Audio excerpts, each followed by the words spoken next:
Hi, ಎಲ್ಲರೂ ಹೇಗಿದ್ದೀರಾ? ನೀವು ತುಂಬ ಚೆನ್ನಾಗಿದ್ದೀರಾ ಅಂದ್ಕೊತಾ ಇದ್ದೀನಿ. ನಾನು ಸಹ ತುಂಬ ಚೆನ್ನಾಗಿದ್ದೀನಿ. ಇವತ್ತು ಒಂದು ಒಳ್ಳೆ ರೆಸಿಪಿ ತೊಗೊಂಬಂದಿದ್ದೀನಿ ನಿಮ್ಮ ಮುಂದೆ. ತುಂಬ ಚೆನ್ನಾಗಿರುತ್ತೆ, ತುಂಬಾ ಚೆನ್ನಾಗಿರುತ್ತೆ. ಒಂದು ಸರಿ ಟ್ರೈ ಮಾಡಿ. ಶ್ರಾವಣ ಬಂದಿರೋದ್ರಿಂದ ಚಿಕನ್ ಮಟನ್ ಯಾರೂ ತಿನ್ನಲ್ಲ ಈಗ, ಹಾಗಾಗಿ ತಿಂದೇ ಇರೋಕ್ಕೂ ಆಗಲ್ಲ. ಮನಸ್ಸೆಲ್ಲ ಆ ಕಡೆನೇ ಎಳಿತಾ ಇರುತ್ತಲ್ವ, ಹಾಗಾಗಿ ಅದೇ ಸ್ಟೈಲಲ್ಲಿ ಡಿಫ್ರೆಂಟಾಗಿ ಮಾಡ್ತಾಯಿದ್ದೀನಿ ಇವತ್ತು ನುಗ್ಗೆಕಾಯಿ ಬಿರಿಯಾನಿ. ಯಾವ ಥರ ನೋಡೋಣ ಬನ್ನಿ. ಫಸ್ಟು ಯಾರೆಲ್ಲ ವಿಡಿಯೋ ನೋಡ್ತಾ ಇದ್ದೀರೋ ಅವರು ಪ್ಲೀಸ್ ಸಬ್ಸ್ಕ್ರೈಬ್ ಮಾಡ್ಕೊಳ್ಳಿ, ಶೇರ್ ಮಾಡಿ, ಲೈಕ್ ಮಾಡಿ, ಕಾಮೆಂಟ್ ಮಾಡಿ, ಹಾಗೆಯೇ ವಿಡಿಯೋ ನೋಡಿ ಎಲ್ಲರೂ ಸಪೋರ್ಟ್ ಮಾಡಿ. ನೋಡಿ, ಇದಕ್ಕೆ ನಾನು ಫಸ್ಟು ನುಗ್ಗೆಕಾಯಿ ಚಿಕ್ಕದಾಗಿ ಕಟ್ ಮಾಡಿಕೊಂಡು ತೊಳೆದಿಟ್ಕೊಂಡಿದ್ದೀನಿ. ಅದಕ್ಕೆ ಒಂದೆರಡು ಸ್ಪೂನು ಮೊಸರು ಹಾಕಿದ್ದೀನಿ, ಸ್ವಲ್ಪ ಉಪ್ಪು ಹಾಕಿದ್ದೀನಿ, ಮತ್ತು ಅರಿಶಿನ ಪುಡಿ, ಸ್ವಲ್ಪ ಹಚ್ಚ ಖಾರದ ಪುಡಿ, ಇಷ್ಟು ಹಾಕಿ ನೀಟಾಗಿ ಕಲಿಸ್ಕೊಂಡು ಸೈಡ್ಗೆ ಎತ್ತಿಟ್ಕೊಳ್ಳೋಣ. ಹಾಗೆ ಮಿಕ್ಕಿರೋ ಮಸಾಲೆ ಎಲ್ಲ ಏನೇನಂತ ರೆಡಿ ಮಾಡ್ಕೊಳ್ಳೋಣ ಬನ್ನಿ. ನೋಡಿ, ನಾನು ಇಲ್ಲಿ ಈರುಳ್ಳಿ, ಟೊಮೊಟೊ, ಸ್ವಲ್ಪ ತೆಂಗಿನಕಾಯಿ, ಖಾರಕ್ಕೆ ಎಷ್ಟು ಬೇಕೋ ಅಷ್ಟು ಹಸಿಮೆಣಸಿನ್ಕಾಯಿ, ಶುಂಠಿ ಮತ್ತು ಬೆಳ್ಳುಳ್ಳಿ ಇಷ್ಟು ತೆಗೆದಿಟ್ಕೊಂಡಿದ್ದೀನಿ. ಹಾಗೆ ಬಿರಿಯಾನಿಗೆ ಏನೆಲ್ಲ ಮಸಾಲೆ ಹಾಕ್ತೀವೋ ಅದನ್ನು ಸಪ್ರೇಟ್ ತೆಗೆದಿಟ್ಕೊಂಡಿದ್ದೀನಿ. ನೋಡಿ, ಒಂದೆರಡು ನಾನಿಲ್ಲಿ ಏಲಕ್ಕಿ ತೊಗೊಂಡಿದ್ದೀನಿ, ಒಂದು 4ರಿಂದ 5 ಲವಂಗ, ಒಂದು ಸ್ಟಾರ್ ಹೂವು, 2 ಮೊಗ್ಗು, ಸ್ವಲ್ಪ ಕಲ್ಲುವು, ಒಂದು ಸ್ವಲ್ಪ ಚಕ್ಕೆ, ಇಷ್ಟು ತೊಗೊಂಡಿದ್ದೀನಿ. ನೋಡಿ, ಆಗಲೇ ನುಗ್ಗೆಕಾಯಿ ನೀಟಾಗಿ ಕಲಸಿ ಸೈಡಿಗೆ ಎತ್ತಿಟ್ಕೊಂಡಿದ್ವಲ್ಲ, ಈ ಥರ ಕಲಸಿ ಎತ್ತಿಟ್ಕೊಂಡಿರೋಣ ಸೈಡಿಗೆ. ಇದು ಒಂದು 20 ನಿಮಿಷ ಚೆನ್ನಾಗಿ ನೆನ್ಕೊಳಕ್ಕೆ ಬಿಟ್ಬಿಡೋಣ. ಉಪ್ಪು ಖಾರ ಚೆನ್ನಾಗಿ ಇರ್ಕೊಳುತ್ತೆ, ಹಂಗಾಗಿ ಒಂದು 20 ನಿಮಿಷ ನೆನ್ಕೊಂಡ್ರೆ ಸಾಕು. ಇಲ್ಲಿ ಸ್ವಲ್ಪ ಮಸಾಲೆ ರುಬ್ಕೊಂಬರೋಣ ಬನ್ನಿ. ಶುಂಠಿ, ಬೆಳ್ಳುಳ್ಳಿ, ಹಸಿಮೆಣ್ಸಿನ್ಕಾಯಿ, ತೆಂಗಿನಕಾಯಿ, ಇದನ್ನಿಷ್ಟು ಚೆನ್ನಾಗಿ ನುಣ್ಣಗೆ ರುಬ್ಕೊಳ್ಳೋಣ. ಹಾಗೆ ತುಂಬ ಚೆನ್ನಾಗಿರುತ್ತೆ ಬಿರಿಯಾನಿ. ಏನಪ್ಪ ಇದು ನುಗ್ಗೆಕಾಯಿ ಬಿರಿಯಾನಿನ ಅಂದ್ಕೊಂಡಿದ್ದೀರಾ, ಆದರೆ ತುಂಬ ಚೆನ್ನಾಗಿರುತ್ತೆ. ಒಂದು ಸರಿ ಟ್ರೈ ಮಾಡಿ ನೋಡಿ. ಹಾಗೆ ನಾನಿಲ್ಲಿ ಪಾತ್ರೆ ಇಟ್ಕೊಂಡು ಸ್ವಲ್ಪ ಎಣ್ಣೆ ಹಾಕ್ಕೊಂಡಿದ್ದೀನಿ. ಕೆಲವರು ಸ್ವಲ್ಪ ಹಾಕ್ಕೊಂತಾರೆ, ಕೆಲವರು ಜಾಸ್ತಿ ಹಾಕ್ಕೊಂತಾರೆ, ಅದು ನಿಮ್ಮ ಇಷ್ಟ. ಎಷ್ಟು ಬೇಕೋ ಅಷ್ಟು ಎಣ್ಣೆ ಹಾಕ್ಕೊಂಡು ಇಲ್ಲಿ ತೆಗೆದಿಟ್ಕೊಂಡಿರೋಂಥ ಎಲ್ಲ ಬಿರಿಯಾನಿ ಐಟಮು ಎಣ್ಣೆಗೆ ಹಾಕಿದ್ದೀನಿ. ಇದು ಸ್ವಲ್ಪ ಎಣ್ಣೆಯಲ್ಲಿ ಫ್ರೈ ಆಗಲಿ. ಸ್ವಲ್ಪ ಪುದೀನ ಸೊಪ್ಪು ನೀಟಾಗಿ ತೊಳೆದು ಕಟ್ ಮಾಡಿ ಇಟ್ಕೊಂಡಿದ್ದೀನಿ, ಅದು ಸಹ ಈಗ ಎಣ್ಣೆಯಲ್ಲೇ ಹಾಕೋಣ. ಬಿರಿಯಾನಿಗೆ ಪುದೀನ ಫಸ್ಟಲ್ಲೇ ನಾನು ಹಾಕ್ಕೊಳೋದು, ಎಣ್ಣೆಯಲ್ಲಿ ಫ್ರೈ ಆದರೆ ಫ್ಲೇವರ್ ತುಂಬ ಚೆನ್ನಾಗಿರುತ್ತೆ ಅಂತ ರುಬ್ಬಕ್ಕೆ ಹೋಗಲ್ಲ, ಹಾಗೆ ಎಣ್ಣೆಯಲ್ಲಿ ಹಾಕ್ಬಿಡ್ತೀನಿ. ಇದೆಲ್ಲ ಸ್ವಲ್ಪ ಫ್ರೈ ಆದಮೇಲೆ ಈರುಳ್ಳಿ ಕಟ್ ಮಾಡಿ ಇಟ್ಕೊಂಡಿದ್ವಲ್ಲ ಅದು ಸಹ ಹಾಕೋಣ.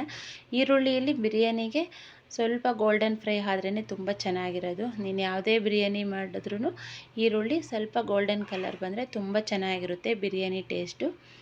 ಹಾಗೆ ಇದು ಎಲ್ಲ ಚೆನ್ನಾಗಿ ಗೋಲ್ಡನ್ ಫ್ರೈ ಆಗೋವರೆಗೂ ಫ್ರೈ ಮಾಡೋಣ. ನೋಡಿ, ಇಲ್ಲಿ ಈ ಥರ ಫ್ರೈ ಆಗಿದೆ. ಇದಕ್ಕೆ ಸ್ವಲ್ಪ ಕಸ್ತೂರಿ ಮೇಥಿ, ಸ್ವಲ್ಪ ಪುಡಿ ಅಂದರೆ ಕೈಯಲ್ಲೇ ಹೆಚ್ಚಿಬಿಟ್ಟು ಹಾಕಿದ್ದೀನಿ ಕಸ್ತೂರಿ ಮೇಥಿ. ಈಗ ತೊಳೆದು ಕಟ್ ಮಾಡಿ ಇಟ್ಕೊಂಡಿದ್ನಲ್ಲ ಟೊಮೊಟೊ, ಅದು ಸಹ ಸೇರಿಸ್ತಾ ಇದ್ದೀನಿ. ಟೊಮೊಟೊ ಹಾಕಿ ಸ್ವಲ್ಪ ಫ್ರೈ ಮಾಡಿ, ಈಗ ಉಪ್ಪು ಎಷ್ಟು ಬೇಕಷ್ಟು ಉಪ್ಪು ಹಾಕ್ಕೊಂಡ್ರೆ ಟೊಮೊಟೊ ಬೇಗ ಮೆತ್ತಗಾಗುತ್ತೆ ಅಂತ ಹೇಳ್ಬಿಟ್ಟು ನಾನಿಲ್ಲಿ ಉಪ್ಪು ಈಗಲೇ ಸೇರಿಸ್ತೀನಿ. ಆಗಲೇ ನುಗ್ಗೆಕಾಯಿಗೆ ಸ್ವಲ್ಪ ಉಪ್ಪು ಹಾಕಿದ್ವಲ್ವ, ಅದು ನೋಡಿಕೊಂಡು ಈಗ ಎಷ್ಟು ಬೇಕೋ ಅಷ್ಟು ಉಪ್ಪು ಹಾಕ್ಕೊಳ್ಳಿ. ಈಗಲೂ ಸ್ವಲ್ಪ ಕಮ್ಮಿ ಹಾಕ್ಕೊಂಡ್ರು ಆಮೇಲೆ ನೀರು ಮಳ್ತಾ ಇರುತ್ತಲ್ಲ, ಆ ಟೈಮಲ್ಲಿ ರುಚಿ ನೋಡಿಕೊಂಡು ಹಾಕ್ಕೋಬೋದು, ಏನು ತೊಂದರೆ ಇಲ್ಲ. ಈಗ ನಾನು ಸ್ವಲ್ಪ ಹಾಕ್ಕೊಂಡಿದ್ದೀನಿ ಉಪ್ಪು. ಇದೆಲ್ಲ ಫ್ರೈ ಆದಮೇಲೆ ಸ್ವಲ್ಪ ಹಚ್ಚ ಖಾರದ ಪುಡಿ, ಹಸಿಮೆಣ್ಸಿನ್ಕಾಯಿ ಸ್ವಲ್ಪ ಖಾರ ಕಮ್ಮಿ ಇರುತ್ತೆ ಅಂತ ಹೇಳ್ಬಿಟ್ಟು ನಮಗೆ ಸ್ವಲ್ಪ ಹಚ್ಚ ಖಾರದ ಪುಡಿ ಹಾಕಿದ್ದೀನಿ. ಇಲ್ಲಿ ತೊಂದರೆ ಇಲ್ಲ, ನೀವು ಬರೀ ಹಸಿಮೆಣ್ಸಿನ್ಕಾಯಿ ಆದರೂ ಹಾಕ್ಕೋಬೋದು, ಇಲ್ಲ ಬರೀ ಹಚ್ಚ ಖಾರದ ಪುಡಿನಾದರೂ ಹಾಕ್ಕೋಬೋದು, ಆಪ್ಷನ್ನು ನಿಮಗೆ ಏನು ಇಷ್ಟ ಆಗುತ್ತೋ ಅದು. ನಾನಿಲ್ಲಿ ಎರಡೂ ಹಾಕ್ಕೊಂಡಿದ್ದೀನಿ. ಆಗಲೇ ರುಬ್ಬಿಟ್ಕೊಂಡಿದ್ದೀವಲ್ಲ ಮಸಾಲೆ, ಅದನ್ನು ಸಹ ಈಗ ಸೇರಿಸೋಣ. ಇದೆಲ್ಲನೂ ಸ್ವಲ್ಪ ಹಸಿ ಸ್ಮೆಲ್ ಹೋಗೋವರೆಗೂ ಚೆನ್ನಾಗಿ ಎಣ್ಣೆಯಲ್ಲೇ ಫ್ರೈ ಮಾಡಬೇಕು. ಏನಕ್ಕೆ ಅಂದರೆ ನುಗ್ಗೆಕಾಯಿ ಜಾಸ್ತಿ ಹೊತ್ತು ಫ್ರೈ ಮಾಡೋಂಗಿಲ್ಲ, ಅದು ಎಣ್ಣೆಯಲ್ಲಿ ಜಾಸ್ತಿ ಹಾಕಿ ಫ್ರೈ ಮಾಡಿದ್ರೆ ಮತ್ತು ರೈಸಲ್ಲಿ ಜಾಸ್ತಿ ಮೆತ್ತಗಾಗಿ ಹೋಗ್ಬಿಡುತ್ತೆ.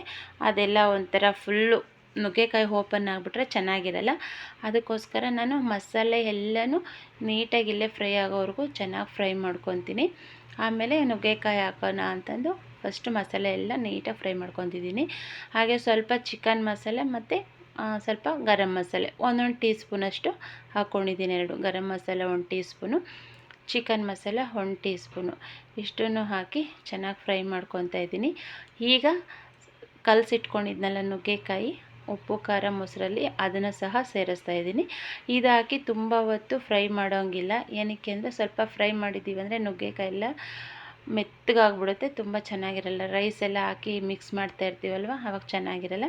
ಇದೇ ಮಸಾಲೆ ಎಲ್ಲ ನೀಟಾಗಿ ಫಸ್ಟೇ ಎಣ್ಣೆಲಿ ಫ್ರೈ ಮಾಡ್ಕೊಂಡಿದ್ದೀನಲ್ವ, ಈಗ ಜಸ್ಟ್ ಒಂದು 2-3 ನಿಮಿಷ ಈ ಥರ ಎಣ್ಣೆಲಿ ಫ್ರೈ ಮಾಡಿಬಿಟ್ಟು ನಾವು ರೈಸ್ ಎಷ್ಟು ತೊಗೊಂಡಿರ್ತೀರೋ ಅಷ್ಟು ಅಳತೆ ಮಾಡಿಕೊಂಡು ನೀರು ಹಾಕ್ಕೊಳ್ಳಿ. 1 ಗ್ಲಾಸಿಗೆ ಅಕ್ಕಿಗೆ 2 ಗ್ಲಾಸ್ ನೀರಷ್ಟು ಹಾಕ್ಕೊಂಡಿದ್ದೀನಿ. ಇಲ್ಲಿ ನಾನು ನಾರ್ಮಲ್ ಸ್ಟೋರ್ ಅಂದರೆ ಸೊಸೈಟಿ ಅಕ್ಕಿ ಕೊಡ್ತಾರಲ್ವ, ಅದೇ ಅಕ್ಕಿಯಲ್ಲೇ ಮಾಡ್ತಾಯಿದ್ದೀನಿ. ನಾನು ಯಾವ ಸೋನಾ ಮಸೂರಿನೂ ಹಾಕಿಲ್ಲ, ಬಾಸುಮತಿನೂ ಹಾಕಿಲ್ಲ. ನಾನು ಜಸ್ಟ್ ಸುಮ್ಮನೆ ಹಾಗೆ ಮಾಡಬೇಕು ಅಂದ್ಕೊಂಡು ನಾರ್ಮಲಾಗಿ ಮಾಡ್ತಾಯಿದ್ದೀನಲ್ವ, ಮಸೂರ ಅಕ್ಕಿನೂ ಹಾಕಿಲ್ಲ, ಸ್ಟೋರ್ ಅಕ್ಕಿನೇ ಹಾಕ್ತಾಯಿದ್ದೀನಿ. ಅದಕ್ಕೋಸ್ಕರ ಆ ಅಕ್ಕಿಗೆ ನಾನು 1 ಗ್ಲಾಸ್ ಅಕ್ಕಿಗೆ 1.5 ಗ್ಲಾಸ್ ನೀರಷ್ಟು ಅಳತೆಗೆ ಹಾಕ್ಕೊಂಡಿದ್ದೀನಿ. ನೀರು ಮಳ್ತಾ ಇದೆ ನೋಡಿ. ಇಲ್ಲಿ ಸ್ವಲ್ಪ ತುಪ್ಪ ಹಾಕ್ಕೊಂಡಿದ್ದೀನಿ, ಆಪ್ಷನ್ನು ನಿಮ್ಗೆ ಬೇಕಿದ್ದರೆ ಹಾಕ್ಕೊಳ್ಳಿ, ಇಲ್ಲಾಂದರೆ ಏನಿಲ್ಲ. ನಮ್ಮ ಮನೇಲಿ ಇತ್ತು ಅಂತ 1 ಸ್ಪೂನು ತುಪ್ಪ ಹಾಕಿ ನಾನಿಲ್ಲಿ ಒಂದು ಅರ್ಧ ನಿಂಬೆಹಣ್ಣು ಹಾಕ್ತಾಯಿದ್ದೀನಿ, ಚೆನ್ನಾಗಿರುತ್ತೆ ಅಂತ ನೋಡಿ. ಈ ಥರ ಮಳ್ತಾ ಇದೆಯಲ್ವ, ಈಗ 2 ನಿಂಬೆಹಣ್ಣು ತುಪ್ಪ ಹಾಕ್ಕೊಂಡ್ಮೇಲೆ ಅಕ್ಕಿ ತೊಳೆದು ಹಾಕ್ತಾಯಿದ್ದೀನಿ ನೋಡಿ. ಇಲ್ಲಿ ಸ್ಟೋರ್ ಅಕ್ಕಿನೇ ನಾನು ಹಾಕಿರೋದು. 1 ಗ್ಲಾಸ್ ಅಕ್ಕಿಗೆ 1.5 ಗ್ಲಾಸ್ ನೀರು ಹಾಕ್ಕೊಂಡಿದ್ದೀನಿ. ಅಕ್ಕಿ ಎಲ್ಲ ತೊಳೆದು ಹಾಕ್ಬಿಟ್ಟು ಒಂದು ಸ್ವಲ್ಪ ಮಿಕ್ಸ್ ಮಾಡಿಬಿಟ್ಟು ಕುದಿಲಿಕ್ಕೆ ಬಿಟ್ಬಿಡಿ. ಸ್ಟೋರ್ ಅಕ್ಕಿ ಅಂತಂದೇನು ನುಣ್ಣಗಾಗಲ್ಲೇನಿಲ್ಲ, ತುಂಬ ಚೆನ್ನಾಗಾಗುತ್ತೆ, ಉದುರಾಗೇ ತುಂಬ ಚೆನ್ನಾಗಾಗುತ್ತೆ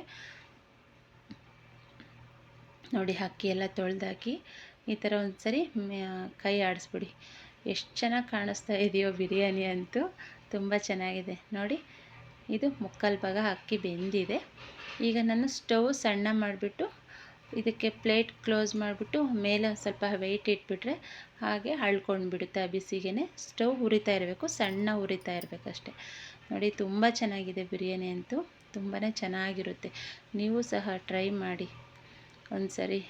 ಮಕ್ಕಳಂತೂ ತುಂಬ ಇಷ್ಟಪಟ್ಟು ತಿಂತಾರೆ, ಆ ಥರ ಇರುತ್ತೆ ನೋಡಿ. ಫೈನಲಿ ಯಾವ ಥರ ಬಂದಿದೆ ಅಂತ ನುಗ್ಗೆಕಾಯಿ ಬಿರಿಯಾನಿ ಅಂತೂ ತುಂಬ ಚೆನ್ನಾಗಿದೆ. ನಮ್ಮ ಮನೇಲಂತೂ ಎಲ್ಲರೂ ತುಂಬ ಇಷ್ಟಪಟ್ಟು ತಿಂದರು, ತುಂಬಾ ಚೆನ್ನಾಗಿ ಬರುತ್ತೆ. ನೀವು ಒಂದು ಸರಿ ಟ್ರೈ ಮಾಡಿ ನೋಡಿ. ಬಡಿಸ್ಕೊಡ್ತಾ ಇದ್ದೀನಿ ಈಗ ಎಲ್ಲರಿಗೂ. ನುಗ್ಗೆಕಾಯಿ ಆದಷ್ಟು ಫಸ್ಟೇ ಹಾಕಿ ತಿರುಗಿಸ್ಬೇಡಿ, ಲಾಸ್ಟಲ್ಲಿ ಹಾಕಿ 1-2 ನಿಮಿಷ ಬಿಟ್ಟು ಆಮೇಲೆ ನೀರಲ್ಲಿ ಕುದೀತಾ ಇರುತ್ತಲ್ಲ ಆವಾಗ ಬೇಯುತ್ತೆ. ಮತ್ತು ಅಕ್ಕಿನೂ ಅಷ್ಟು ಅಕ್ಕಿ ಹಾಕಿದ್ಮೇಲೆ ಜಾಸ್ತಿ ಕಲಿಸ್ಬೇಡಿ. ಫೈನಲಿ ನುಗ್ಗೆಕಾಯಿ ಬಿರಿಯಾನಿ ರೆಡಿ ಆಯಿತು. ಪ್ಲೇಟಲ್ಲಿ ಇಟ್ಕೊಂಡು ತಿನ್ನೋದಷ್ಟೇ ಇವಾಗ ಬಾಕಿ. ಬಿಸಿ ಬಿಸಿಯಾಗಿ ತಿಂದರೆ ತುಂಬ ಚೆನ್ನಾಗಿರುತ್ತೆ. ಇದಕ್ಕೆ ಮೊಸರು ಬಜ್ಜಿನೂ ಹಾಕ್ಕೋಬೋದು, ಸೈಡಲ್ಲಿದೆ, ನಾನು ತೋರಿಸಿಲ್ಲ ಅಷ್ಟೇ. ವಿಡಿಯೋ ಇಷ್ಟ ಆದರೆ ಪ್ಲೀಸ್ ಸಬ್ಸ್ಕ್ರೈಬ್ ಮಾಡಿ, ಶೇರ್ ಮಾಡಿ.